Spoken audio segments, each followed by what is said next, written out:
शची इंद्राणी आगे आई, हाथ में थाल था और कथा के अनुसार आंखों में पानी भराया। त्रिशला, युद्ध बंद करवा दो, बहुत लोग मारे जाएंगे, लड़ाई अच्छी नहीं होती, लड़ाई बंद करवा दो, तुम करवा सकती। त्रिशला रथ से नीचे उतरी और बोली, बहन हमने तो लड़ाई नहीं लड़ी, हमने तो कुछ नहीं किया, हमारे ऊपर तो लड़ाई थोपी गई है। बहन तुम ये भेंट ले लो, लड़ाई बंद करवा दो। और उसने अपने कानों के कुंडल उतारे, इंद्राणी ने थाल में रखकर का स्वीकार कर। एक स्त्री के सामने खड़ी थी, इंद्राणी की आंखों में पानी था, त्रिशला की आंखें भर आई। बहन हम तो बांटते हैं और तुम्हारा छीनेंगे, लो बदले में। अपने कंठार उतारे और इंद्राणी को दिए, कहा अब तो मेरी सहेली हो, आओ बैठो, रथ के अंदर सवार हो जाओ। इंद्राणी और त्रिशला दोनों रथ में बैठ गई, परस्पर में सखी और सहेली हो गई, आपस में बात करने लगी। जब ये दृश्य सिद्धार्थ और इंद्र महाराज ने देखा, वो भी उतर करके आए, और फिर दोनों गले मिले और यूं युद्ध समाप्त हो गया। इस युद्ध में किसकी विजय कहें, किसकी पराजय कहें, नहीं कह सकते, पर प्रभु को नमस्कार मिलकर करेंगे। बोलो भगवान महावीर स्वामी के।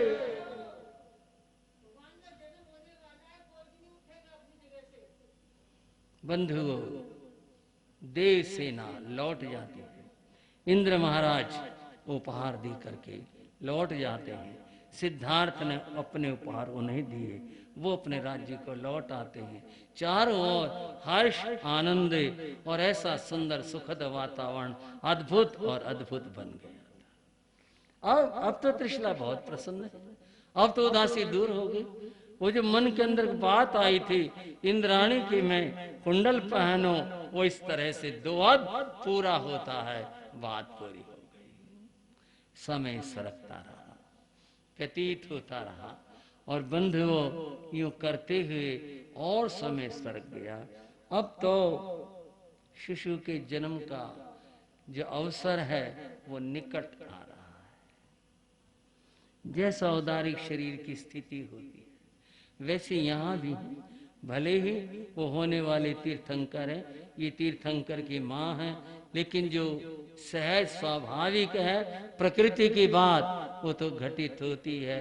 अब तो माता को उठते बैठते थोड़ा सहारे की जरूरत होने लगी है, धीरे चलती हैं, कुछ भार महसूस भी करती हैं, और उन्हें लगता है इस तरह से।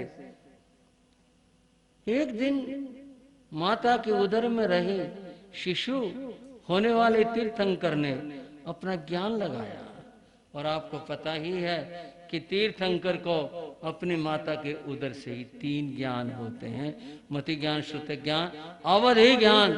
अवधि ज्ञान के द्वारा उन्होंने जाना, देखा, अरे मेरी माता को मेरी वजह से कष्ट हो रहा है, देखो कष्ट नहीं होना चाहिए।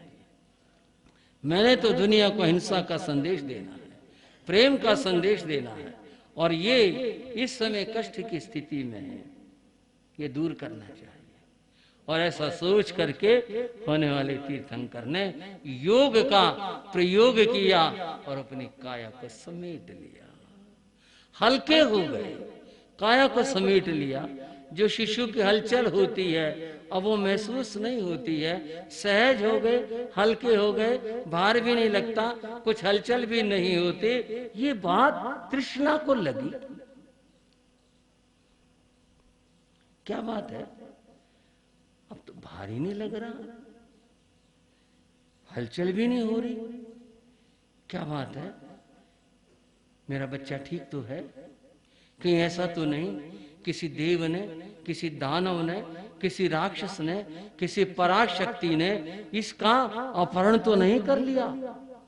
अरे अगर ऐसा होगा मैं जी नहीं सकूंगी, उस बच्चे के बिना मैं बिल्कुल नहीं रह सकूंगी, ऐसा जीवन बेकार है, इससे अच्छा मैं मर जाऊं, मेरे बच्चे को कुछ होना नहीं चाहिए।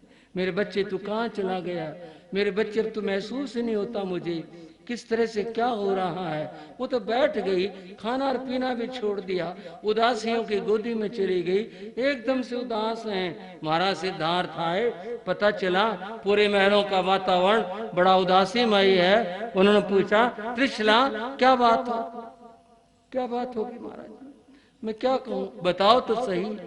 पता नहीं क्या हो गया मेरे बच्चे को, पता नहीं कोई देव शक्ति ले गई, अब तो लगता ही नहीं ऐसा है, ना कोई हलचल है, ना कोई और है, ना कोई भार है, कुछ भी नहीं।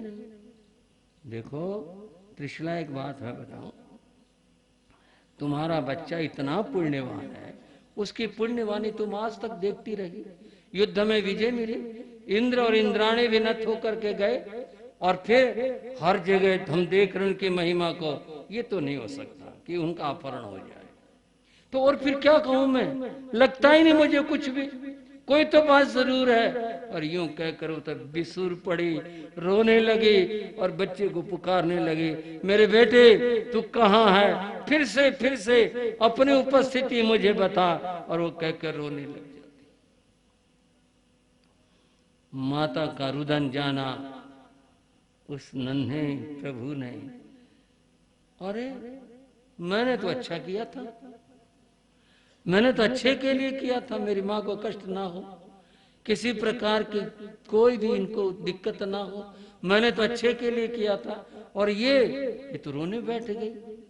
मेरी इस बात से उन्होंने अपनी समाधि खोली, योग समेटा और फिर पूर्व स्थिति में आए। अब फिर शरीर में उधर में हलचल होने लगी, जैसा शिष्यों की जो कुछ होती है वो स्थिति लौट आई। और जब ऐसा लगा, त्रिशला तो चहक उठी, मुस्कुरा उठी और महाराज से बोले, महाराज ठीक हो गया, बिल्कुल ठीक है, अब कोई बात ही नहीं है। मैं कह नहीं रहा था, ये तो महान पुण्यवान आत्मा है, कोई बात ही नहीं है। इस तरह बंधु समय व्यतीत होता जा रहा है, वो घड़ी और पल समीप समीप तराते जा रहे हैं। जिसकी प्रतीक्षा विश्व को है, जिसकी प्रतीक्षा उन सब दुखियों को, पीड़ितों को है, जिसका जन्म सारे संसार के लिए सुखकारी और आनंदकारी होगा, ऐसा ऐसा घड़ी पल उसकी प्रतीक्षा है। कब वो पल आए, कब वो दिन आए, कब उस महापुरुष का अवतरण धरा के ऊपर। एक दिन कुछ परिवर्तन से आए, सारी चीजों में परिवर्तन आए। शीतल मंद सुरधि बहबाऊ, हवा तो चलती है, हर रोज चलती है, पर उस दिन की हवा ठंडी हवा थी, शीतल, लेकिन मंद। तेज हवा तो सब कुछ उखाड़ के हिला करके रख देती है। हवा ठंडी थी और मंद मंद धीरे धीरे बह रही थी, बड़ी सुखद लग रही थी। शीतल मंद सुरधि बहबाऊ, खुशबू आ रही है। अरे इतनी खुशबू किससे, फूलों की, फूल तो है ही नहीं यार, हवा में खुशबू है, इतनी खुशबू भर गई है। अरे कैसे, क्या, हर्षित सुर संतन मन चाऊ, बिना बात के सबके मन में खुशी आ गई। खुश तो लोग रहते हैं, ना रहते हैं, अपने अपनी स्थितियां, पर तब तो उस दिन तो सारे के सारे लोग बिना बात खुश हैं। अरे भाई क्यों हंस रहे हो, भाई ये तो पता नहीं, बहुत आनंद आ रहा, बात क्या हुई, मैं पता नहीं बात क्या हुई, इतना अच्छा लग रहा है, तुम भी आओ हंसेंगे, तुम भी आओ गले मिलेंगे, बहुत खुश हो रहा मन। और बात क्या, इधर पता नहीं, छोटों को देखो, ओ किलोले कर रहे हैं, हंस रहे हैं, खूब सारे, बड़े भी छोटे भी, जिसको देखो आनंद से भरा हुआ है, सब कोई चारों ओर हर्ष का, आनंद का वातावरण। ये किस बात की खुशी है, सारे के सारे, किसको क्या मिल गया भाई ये नहीं पता, बस मन में खुशी है। सब कोई हंस रहा, कोई मुस्कुरा रहा, कोई गले मिल रहा, कोई आपस में हाथ से हाथ पकड़े ऐसे झूल रहे हैं इधर उधर, इतने सारे खुश। बात क्या, सबके मन के अंदर। और क्या, कोई एक ऐसे साधु संत सन्यासी जय हो महाराज की, जय हो महाराज। अरे भाई किस बात की जय बोल रहे, जय हो महाराज की, किस बात की, भाई ये नहीं पता किस बात की, बस मन में खुशी है। महल के सामने जो गुजरते जय हो महाराज की। अरे भाई कोई बात, कोई यहाँ कुछ इस तरह की, बस हर आदमी हर्षित है, प्रसन्न है। वन कुसमित गिरि गन मनियारा। आज एक बात देखी भाई तुमने, क्या दूसरे ने कहा, अरे कमाल हो गया, मैं बाग में गया, एक भी तो पौधा, एक भी डाली ऐसी हो जिसमें फूल ना खिला हो। वन कुसमित, हर डाली कुसमित है, फूल खिले हुए हैं हर जगह। इतने भाई हमने कभी नहीं देखे। फूल तो खिलते हैं, बसंत में खिलते हैं, लेकिन इतने फूल खिले हुए ये तो हमने कभी भी नहीं देखा, आज तक नहीं देखा। सारा बागीचा पूरा का पूरा, जहां देखो फूलों से लदे हुए हैं। और देखा तुमने, सब जगह मोर नाच रही हैं। इनको क्या दे दिया किसने भाई, ये क्यों नाच रहे हैं? और सुनो, कोयल कूकने लग रही है इतने हर्ष के साथ में, कैसे, क्या बात है? और एक बात तुमने तो वो तो बताई नहीं, बताने की बात थी, वो क्या बात नहीं बताई? स्रवहि सकल सरिता मृत धारा।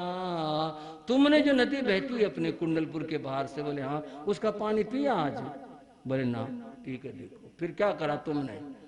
अमृत बह रहा, इतना मीठा पानी, इतना बढ़िया पानी आज तक नहीं हुआ, न कभी देखा। हाँ चलो चलो चलते हैं, आओ देखो तो सही।